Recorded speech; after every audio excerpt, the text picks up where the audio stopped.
Hey everyone welcome back to our YouTube channel. So असी जिदा कि तुहानू पता है PS टेट की तैयारी कर रहे हाँ। हुण असी PS टेट पेपर 2 की जिहड़ी वो तैयारी कर रहे हाँ, जिहदे विच साडे कोल SST का टॉपिक है। असी दे विच की देखते हैं कि SST जिहड़ी है ना, हिस्टोरीयंस हुंदे आ कि जिन्हां ने हिस्टरी लिखी है। हिस्टोरीयंस ने अपनी हिस्टरी नू 3 हिस्सियां दे विच वंडिया है, एंशियंट, मिडीवियल ते मॉडर्न दे विच। एंशियंट बहुत पुराने टाइम जिहदे विच आदिवासी आ जाते हैं ओह, मिडीवियल जिहदे विच जिहड़े सीगे मुगल रूरल आ गए सीगे ओह, और तीसरा आंदा साडे कोल मॉडर्न जिहदे विच साडे कोल आ जाते हैं ब्रिटिशर्स। इहदे विच जिहड़ा असीं पढ़न जा रहे हैं, असीं शुरू करन जा रहे हैं मॉडर्न हिस्टरी तो। देखो उन्होंने की दसिया कि जिहड़ा पीरीयड सीगे ना, इन्हां दी ड्यूरेशन की एंशियंट, मिडीवियल, मॉडर्न, इन्हां दा जिहड़ा टाइम पीरीयड सीगा वो हर कंट्री च वैरी कीता वा। जिद्दां इन्होंने दसिया कि in India they which Mughal ruler जिहड़े जिद्दां कि बाबर, हुमायूं, अकबर, इन्हां ने 16th सेंचुरी दे विच की कीता सी, इंडिया ते राज कीता सी। और उस टाइम पीरीयड नूं असीं की बोलते हैं मिडीवियल पीरीयड। यानी जे साडे कोल क्वेश्चन आवे कि मिडीवियल पीरीयड किहड़ी सेंचुरी च सीगा, तां मिडीवियल पीरीयड किस सेंचुरी च आंदा है, 16th सेंचुरी दे विच। Those countries of the world जिन्हां ने ये सानू पढ़न की जरूरत नहीं है, बस इत्थों तक असीं यही देखना सी कि मिडीवियल पीरीयड जिहड़ा है वो किस सेंचुरी च सी। तां 16th सेंचुरी दे विच जदों मुगल जिद्दां कि बाबर, हुमायूं या अकबर इंडिया दे उत्ते राज करदे सीगे, उस टाइम पीरीयड नूं हिस्टोरीयंस ने नाम दिता है मिडीवियल पीरीयड दा। इन इंडिया मॉडर्न पीरीयड कदों आंदा है, 18th सेंचुरी दे विच। देखो ये तुहानू याद ही रखना है कि 16th सेंचुरी च साडे कोल किहड़ा पीरीयड सीगा, मिडीवियल पीरीयड। लेकिन मॉडर्न पीरीयड की शुरुआत कदों हुंदी है, 18th सेंचुरी दे विच। 18th सेंचुरी च जदों मुगल इंपीरियर औरंगजेब की डेथ हो जाती है, यानी मुगल जिहड़े सीगे मुगल राजा औरंगजेब जिहड़ा है जदों दी डेथ हो जाती है, तो उस तो बाद इंडिया च किहड़ा पीरीयड स्टार्ट होंदा है, मॉडर्न पीरीयड, जो किस सेंचुरी च स्टार्ट होया सी, 18वीं सेंचुरी च। इस पीरीयड दे विच old power begins weakening and in the place of new powers, जिद्दां कि मराठा। हुण की सीगे पुरानियां जिहड़ियां पावर सीगियां वो सारियां हौली हौली खत्म होंदियां जा रही सी, ते नवीआं पावर्स जिहड़ियां ने वो रूल दे विच आ रही सी। जिद्दां देश के अलग अलग हिस्सिਆਂ ते कुछ हिस्सिਆਂ ते मराठास दा, सिख दा, रोहिलास दा, पठान दा, राजपूत दा, इन्हां दा जिहड़ा दबदबा सी वो वधदा जा रहा सी। The mutual struggle among the Indian powers paved the way for the foreign powers जिद्दां कि Portuguese, Dutch, British, French to try the supremacy and establish their own empire in the India। कहते होया कि जदों अलग अलग पावर जिद्दां मराठा, सिख, रोहिलास, पठान, राजपूत, ये सारे जदों आपस दे विच लड़ रहे सी, क्योंकि 18वीं सेंचुरी च की हुंदा है, मुगल इंपीरियर औरंगजेब की डेथ हो जाती है। जदों दी डेथ हो जाती है तो पुरानियां जिहड़े मुगल सीगे वो राजे हौली हौली, मुगल इंपीरियर हौली हौली की हुंदे गए, खत्म हुंदे गए, तो उन्हां दी जगह ते नवीआं पावर्स, नवे राजे आंदे गए, जो किद्दां सीगे मराठा, सिख, पठान, राजपूत, इन्हां कैटेगरीज चों। और इन्हां सारे जिहड़े पावर सीगे इन्हां च आपसी मतभेद होण करके, आपसी झगड़े होण करके इन्हां ने एक रस्ता खोल दिता कि फॉरेन पावर इन्हां दे उत्ते की कर सके, अपना रूल लगा सके। फॉरेन पावर दे विच साडे कोल आंदे कि किहड़ियां फॉरेन पावर्स आईयां सी, तो 4 सीगियां। सब तो पहले इंडिया च आंदे ने पोर्टुगीज, फिर आए डच, फिर आए ब्रिटिश, उस तो बाद आए फ्रेंच। जिहदे विच की हुंदा कि ब्रिटिश पोर्टुगीज ते डच ते फ्रेंच दे नाल लड़ के इन्हां नूं बाहर निकाल दिंदा है, और इंडिया दे विच ब्रिटिशर्स की करदे ने राज। तो मैं दोबारा दस रही कि इहदे विच की है, इन्हां ने की दस्सिया है कि जदों मुगल इंपीरियर औरंगजेब की डेथ हो जाती है तो उदों साडी 18वीं सेंचुरी शुरू होंदी है, और वो 18वीं सेंचुरी जिहड़ी वो किस नूं जानी जाती है, मॉडर्न पीरीयड के नाम तो। फिर असीं देखिया कि उन्होंने लिखिया कि इस पीरीयड च की सीगियां जिहड़ियां पुरानियां पावर सी वो खत्म होंदियां गईयां ते नवीआं पावर रूल दे विच आ गईयां, जिस सिख, मराठा, पठान, राजपूत, रोहिलास, इस तरीके दीयां पावर्स आईयां। इन्हां लोकां दे विच, इन्हां जातियां च आपसी इन्ने मतभेद सीगे कि इन्हां दे आपसी झगड़ियां करके फॉरेन यानी बाहरली ताकतां नूं एक अपॉर्चुनिटी मिली कि वो इंडिया दे विच आन ते इंडिया च अपना दबदबा बना के इंडिया नूं अपने कंट्रोल च लैण दी कोशिश करें। तो वो 4 पावर्स किहड़ियां सीगियां जो इंडिया दे विच आईयां सीगियां, सब तो पहले आए सी इंडिया च पोर्टुगीज़, फिर डच, फिर ब्रिटिश और फिर आए सीगे फ्रेंच। इन्हों ने कोशिश की कि अपनी सुपरमेसी यानी कि अपनी तानाशाही जिहड़ी वो लगा सकन ते इंडिया के उत्ते राज कर सकन।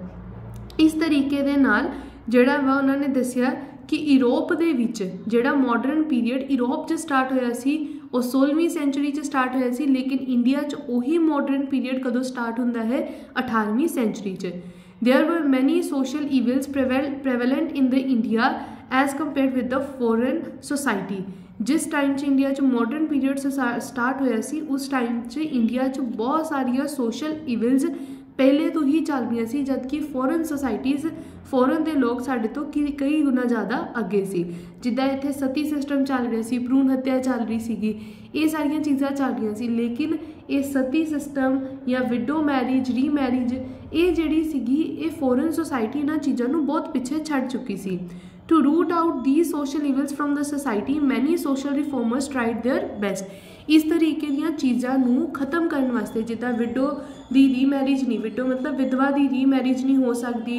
जे कोई मर जाए, जे किसी जनानी का घर वाला मर जाएगा तो उस लेडी नूं उहदे घर वाले दे नाल ही जिहड़ा वा वो अग लगा दी जाएगी। सती सिस्टम आ गया है ना, लड़कियों नूं इन्ना पढ़ाया नहीं जाता सीगा। ये सारे किसी सोशल इवल्स कहता बहुत सारे जिहड़े ने वो सोशल रिफॉर्मर्स होंदे वो लोग जो सोसाइटी नूं बदलाव या सोसाइटी च बदलाव लियाउण दी कोशिश करते हैं। जिद्दां राजा राम मोहन रॉय सीगे तो बहुत सारे सोशल रिफॉर्मर्स आए जिन्हां ने टाइम टू टाइम इन्हां सोशल इवल्स नूं इन्हां सोशल बुराइयां नूं देश चों बाहर निकालण दी कोशिश की। अगर आप इकनॉमिक फील्ड च देखिए तो इकनॉमिक यानी पैसे के रिलेटेड भी बहुत सारिया किसी इंडिया के सिस्टम च कमियां सीगियां। कई सारे इंडियन रूलर एडमिनिस्ट्रेटर ते इकनॉमिस्ट जिहड़े सीगे उन्हां ने एग्रीकल्चर ट्रेड ते इंडस्ट्री दे वाल फोकस किया ताकि वो time to time agriculture trade ते इंडस्ट्री नूं इंप्रूव कर सकन।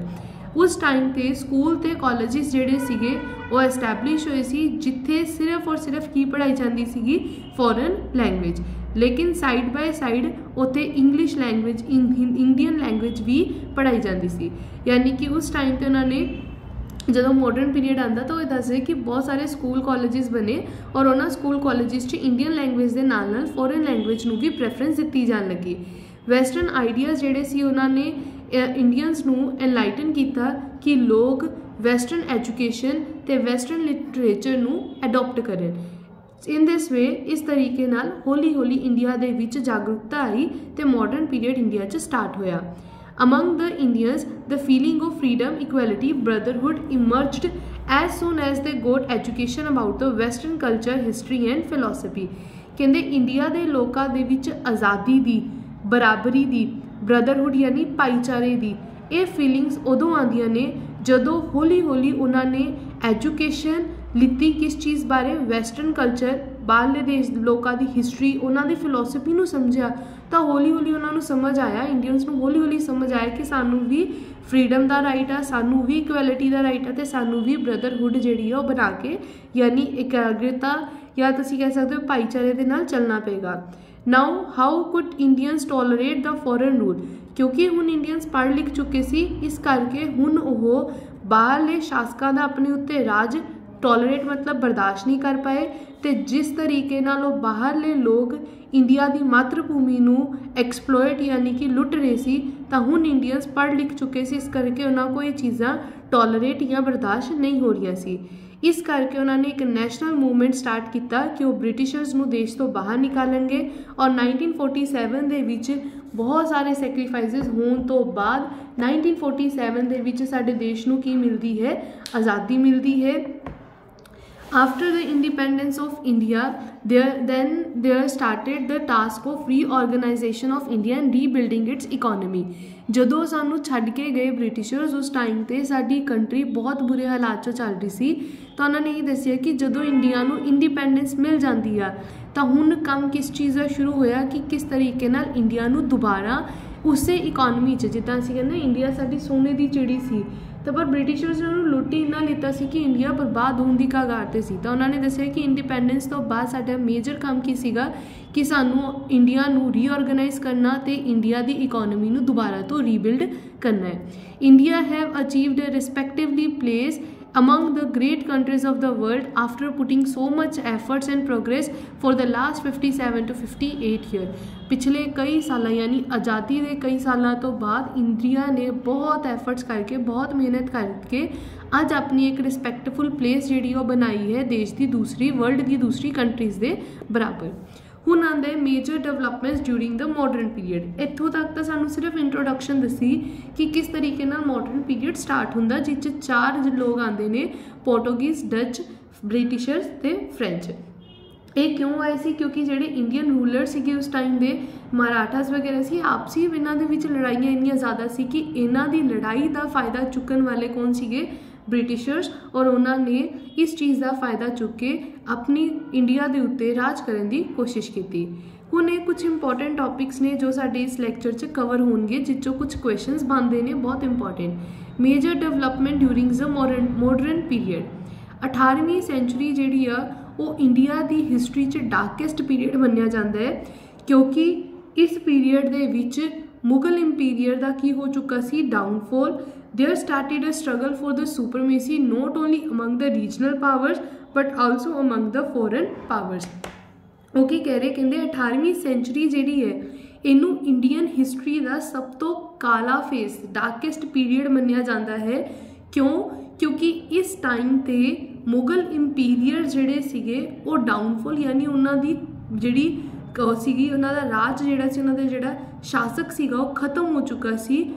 और हुण स्ट्रगल किस चीज़ नूं लैके सी कि इंडिया च कौन अपना दबदबा बनाएगा, यानी इंडिया दे विच अपनी सुपरमेसी कौन चलाएगा। ये सुपरमेसी दे वास्ते ना सिर्फ रीजनल यानी इंडिया दे अंदर दियां पावर्स ही आपस च नहीं लड़ रही सी, बट फॉरन पावर्स भी आपस च लड़ रही सी। इंडिया दे अंदर दियां पावर्स किहड़ियां सी? मराठा सीगे, सिख सीगे, पठान सीगे। अपनी सुपरमेसी पाने वास्ते इंडिया नूं अपना हथियान वास्ते ना सिर्फ ये पठान, मराठास, सिख आपस च लड़ रहे सी, बट फ्रेंच, डच जिहड़े सीगे ब्रिटिशर्स, ये भी पोर्टुगीज, ये भी आपस च की कर रहे सी? लड़ रहे सी, ताकि किसी ना किसी तरीके नाल ये इंडिया के उत्ते अपनी सुपरमेसी अपना कब्जा कर सकन। By taking the advantage of weakness of Mughal Empire, many regional power declared themselves independent। की हुंदा है कि जदों मुगल इंपायर जिहड़ा वा मुगलों का जिहड़ा राज सीगा वो कमज़ोर हो जाता है, खत्म होने की कगार ते हुंदा है, तब बहुत सारे रीजनल यानी देश के अंदर बहुत सारिया ऐसे पावर सीगियां जिन्हां ने अपने आप नूं मुगल इंपायर तो अलग करके इंडिपेंडेंट घोषित कर लिता सी। सब तो इंपॉर्टेंट क्या है कि 1724 दे विच निज़ाम उल मुल्क ने की किया, एक इंडिपेंडेंट स्टेट बनाई जिन्हों नाम की दिता हैदराबाद। 1724 दे विच ये इंपॉर्टेंट है। 1724 ईस्वी दे विच निज़ामुल मुल्क ऐसा बंदा सीगा जिन्हें हैदराबाद नूं एक अलग स्टेट घोषित कर दिता। After this because of the lack of central power, क्योंकि हुण कोई पहले तक ही सीगा कि मुगलों का राज सीगा, तो हर चीज़ ना मुगलों के हिसाब नाल चलती सी, यानी मुगल उस टाइम की सेंट्रल गवर्नमेंट सीगी। बट जो लोगों ने देखा कि मुगल इंपायर अपने वीकनेस से आ हुण वो कमज़ोर होंदा जा रहा, उसका राज खत्म होंदा जा रहा, तो हर लोगों ने हर बंदे ने की किया अपने आप नूं उस तो अलग कर लिता। जिस सब तो बड़ा आया कि 1724 दे विच निज़ामुल मुल्क ने की किया इंडिपेंडेंट स्टेट ऑफ हैदराबाद, यानी हैदराबाद नूं अपनी एक अलग स्टेट घोषित कर दिता कि उन्हां दा मुगलों के नाल कोई लेना देना नहीं आ, क्योंकि सेंट्रल पावर कोई भी नहीं सीगा। इस करके मुर्शिद कुली खान ते अलीवर्दी खान ने भी बंगाल नूं एक अलग स्टेट घोषित कर दिता। 1739 दे विच सादत खान ने अवध नूं इंडिपेंडेंट स्टेट बनाया। After Hyderabad in south Mysore state was founded which progressed under Hyder Ali and Tipu Sultan. हुण की हुंदा है 1739 दे विच सादत खान ने अवध नाम की एक इंडिपेंडेंट स्टेट बनाई। कदों बनाई? After the Hyderabad. कदों? कित्थे? In south Mysore state was founded, जो कि किदे निगरानी दे विच प्रोग्रेस करती है हैदर अली ते टीपू सुल्तान की निगरानी दे विच अवध जिहड़ी है वो की बनती है, करके जाके एक बहुत ही प्रोग्रेसिव स्टेट बनती है। फिर उन्होंने दसिया मराठास ने भी इस चीज़ का एडवांटेज चुक्या, इस चीज़ का फायदा चुक्या और उन्होंने मुगलों की टैरेटरीज़ के उत्ते की करना शुरू कर दिता, अटैक। हुण असी इस विच की देख रहे कि मुगल ते मराठास आपस च की आ लड़ रहे ने। मुगल ते मराठा रीजनल पावर सीगे, आपस च लड़ रही सी। इस चीज़ को देख के ब्रिटिशर्स, पोर्टुगीज़, डच, फ्रेंच उन्होंने लग्या कि वो भी इत्थे आके की करनगे, इत्थों दा फायदा चुकणगे ते इत्थे अपना राज करनगे। ये पहला इंपोर्टेंट सी जिस असी देखा कि 1724 ईस्वी दे विच निज़ामुल मुल्क ने एक इंडिपेंडेंट स्टेट बनाई जिसका नाम सीगा हैदराबाद। उस तो बाद मुर्शिद कुली खान ते अली वर्दी खान ने भी एक इंडिपेंडेंट स्टेट बनाई जिसका नाम सीगा बंगाल। 1739 दे विच सादत खान ने एक इंडिपेंडेंट स्टेट बनाई जिसका नाम सी अवध। ये जी कित्थे बनाई गई सी, इन साउथ मैसूर। और इस स्टेट की प्रोग्रेस यानी यदी तरक्की किंदे अंडर हुई है, हैदर अली ते टीपू सुल्तान दे अंडर। मराठा जिहड़े सी उन्होंने देखा कि सब लोग अलग अलग हो चुके हैं क्योंकि मुगल इंपायर हुण टुट चुका वा। इस करके उन्हें सिचुएशन का फायदा चक्या तो उन्होंने मुगलों की टैरेटरीज़ से, मुगलों दियां स्टेट से आक्रमण यानी अटैक करना शुरू कर दिता। इस तो इलावा यूरोप दियां पावर जिदा कि पोर्टुगीज़, डच, फ्रेंच, ब्रिटिशर्स इन्हों ने भी इस चीज़ का फायदा चुकया और इन्होंने कोशिश करी कि इंडिया ते अपना राज बना सकन। बिकॉज ऑफ दिस इस करके 3 कार्नेटिक वॉर्स, 3 कार्नेटिक वॉर्स जड़ियाँ हुई किदे विच फ्रेंच ते ब्रिटिशर्स दे विच कदों तो कदों हुई 1744 टू 1763 दे विच, जिहदे विच ब्रिटिशर्स की विक्ट्री हुंदी है ते ब्रिटिशर्स इंडिया के उत्ते राज करते हैं। ये भी बहुत इंपॉर्टेंट है कि यूरोपियन पावर्स, 4 यूरोपियन पावर्स आईयां, पोर्टुगीज़, डच, फ्रेंच ते ब्रिटिशर्स। इन्हों ने देखा कि इत्थों दे लोग, इंडिया के लोग आपसी ही लड़ी जा रहे हैं। इस चीज़ का फायदा चुकया तो उन्होंने कोशिश करी कि वो इंडिया के उत्ते अपना राज बना सकन, जिदे करके फ्रेंच ते ब्रिटिशर्स की आपसी लड़ाई हुई और उन्होंने विच 3 कार्नेटिक वॉर्स हुई। 1744 तो लैके 1763 तक ब्रिटिशर्स ते फ्रेंच दे विच 3 कार्नेटिक वॉर्स हुई ने, जिदे विच ब्रिटिशर्स जितते ने और ब्रिटिशर्स के जितन दे नाल ब्रिटिशर्स का इंडिया के उत्ते राज हो जाता है। After the downfall of Mughal empire, Mughal empire के गिरन तो बाद, खत्म होने तो बाद economy of the country suffered because the disturbance and the law and order problem. जिहड़ी देश की इकोनॉमी सी, इंडिया की इकोनॉमी सी, वो पूरी तरीके नाल बर्बाद हो जाती है। क्यों? क्योंकि लॉ ते ऑर्डर की काफ़ी प्रॉब्लम आ रही सी। हर बंदा अपनी स्टेट वाल ध्यान दे रहा सी रैदर देन कि वो पूरे इंडिया नूं फोकस करे। British got the monopoly over the Indian trade. इसे चीज़ दे विच ब्रिटिशर्स की मोनोपली यानी एकाधिकार हो जाता वा इंडिया के ट्रेड के उत्ते। ਜਿਹੜੇ ਅਸੀਂ ਅੱਗੇ ਪੜਾਂਗੇ कि किस तरीके नाल ब्रिटिशर्स ने इंडिया के ट्रेड के उत्ते एकाधिकार पाया तो किस तरीके नाल ब्रिटिशर्स ने इंडिया की आर्ट एंड क्राफ्ट नूं पूरी तरीके नाल बर्बाद कर दिता, जो कि बहुत ही फेमस सीगा पूरे वर्ल्ड दे विच। पूरे वर्ल्ड दे विच पहले की सीगा, बहुत ही फेमस सीगी इंडिया की हैंडीक्राफ्ट इंडस्ट्रीज़, लेकिन ब्रिटिशर्स ने की किया, ब्रिटेन की इंडस्ट्रीज़, ब्रिटेन की डेवलपमेंट वास्ते इंडिया की हैंडीक्राफ्ट इंडस्ट्रीज़ नूं टोटली बर्बाद किया। किस तरीके नाल? कुछ पॉलिसीज़ बना के, जो असीं आने वाले चैप्टर्स पढ़ांगे। ये पैरा इंपॉर्टेंट सीगा। हुण अगला की है main source of modern Indian history. किहड़े ऐसे सोर्सिज आ, किहड़े ऐसे फैक्टर्स आ जित्थों असीं मॉडर्न इंडियन हिस्टरी के बारे पढ़ सकते हैं। तो उहदे विच साडे कोल आंदियां ने बुक्स, गवर्नमेंट डॉक्यूमेंट्स, इस तो इलावा newspaper, magazine, pamphlets, historical building, paintings and sculptures. हुण देखो साडे कोल पहला की आ रहा है बुक्स।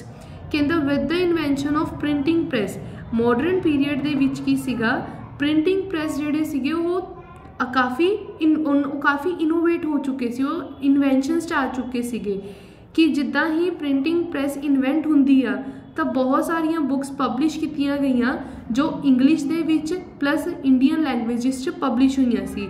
इन्हां बुक्स तो सानू पता लगता है कि किस तरीके नाल की चीज़ां हुईयां ने आर्ट दे विच, लिटरेचर च, साइंस, हिस्टरी, म्यूजिक दे बारे, और किस तरीके दे नाल सानू उन्हां तो इंस्पीरेशन मिलती है कि असी अगर उस टाइम च प्रोग्रेस कर सकते सी तो हुण तां साडे कोल सारियां सुख सुविधावां हैगियां ने, असी हुण भी की कर सकते हैं, प्रोग्रेस या डेवलपमेंट कर सकते हैं। तो पुरानी अगर तुसी मॉडर्न हिस्टरी पढ़ना चाहते हो तो पहला इंपॉर्टेंट सोर्स की है कि तुसी किस चीज़ नूं पढ़ सकते हो, बुक्स नूं।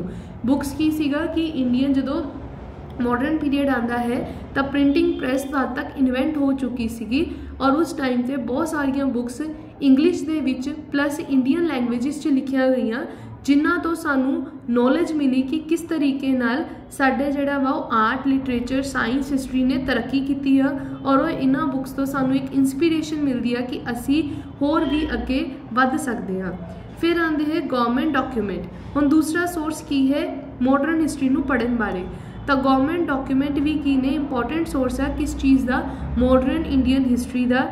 Bye studying these we get the knowledge of mutual relations and the way how the Britishers control the Indian states. कहंदा इहदे नाल जिहड़े गवर्नमेंट डॉक्यूमेंट सीगे, गवर्नमेंट डॉक्यूमेंट्स दे नाल की हुंदा है कि इन्हां दे थ्रू सानू पता लगता है कि म्यूचुअल रिलेशंस किस तरीके दे सीगे और ब्रिटिशर्स ने किस तरीके नाल इंडिया दी स्टेट्स नू हौली हौली अपने कब्जे दे विच ले लेता सीगा। इन्हां गवर्नमेंट डॉक्यूमेंट्स तो यानी सरकारी कागजातां तो सानू पता लगता है कि किस तरीके नाल ब्रिटिशर्स ने केड़ी पॉलिसी बना के इंडिया नू लुटिया सीगा। फिर न्यूज़पेपर मैगजीन्स ते पैम्पलेट्स। हुण की है कि न्यूज़पेपर मैगजीन्स ते पैम्पलेट्स के बारे तो भी सानू मॉडर्न इंडियन हिस्टरी बारे बहुत कुछ सीखने नू मिलता है। उस टाइम ते बहुत सारे न्यूज़पेपर सीगे जिद्दां the Tribune, the Times of India, ये अज भी जिहड़े वो पब्लिकेशनस च ने और उस टाइम ते भी सी और इन्हां तो सानू मॉडर्न हिस्टरी का पता लग्या। हिस्टोरिकल बिल्डिंग यानी पुरानी इमारतां जिहड़ी हिस्टरी दे विच बनिया सी, तां India Gate, Birla House, President House, Parliament House, ये कुछ पुरानिया बिल्डिंग्स ने जो जिन्हां तो सानू इंडिया दी हिस्टरी बारे पता लगता है। तो उस टाइम ते किस तरीके दे आर्कीटैक्चर सीगे ये चीज़ भी सानू पता लगती है। Painting and sculptures. पेंटिंग्स होंदियां ने, पेंटिंग सानू सबनू पता है, स्कल्पचर्स बेसिकली मूर्तियां नू बोलिया जाता है। तो पुराने टाइम दे विच जिद्दां लॉर्ड बुद्धा दियां बहुत बड़िया स्टैचूज मूर्तियां बनाई गई सी, बहुत बड़ी पेंटिंग्स बनिया सी, तो उन्हां तो भी सानू पता लगता है कि किस तरीके दे नाल हिस्टरी दे विच जिहड़े है और नेशनल लीडर्स ने अलग अलग किस तरीके नाल डेवलपमेंट की है। तो ये कुछ साडे कोल इंपॉर्टेंट जिहड़े ने वो क्वेश्चन सीगे। ये अपना हाले सिर्फ शुरू होया है मॉडर्न पीरियड का असी सिर्फ अज ओवरव्यू लिता है कि मॉडर्न पीरियड च असी किस किस चीज़ बारे पढ़ांगे। जिहड़े ईयर्स आ तुहानू चंगी तरीके दे नाल याद करने आ।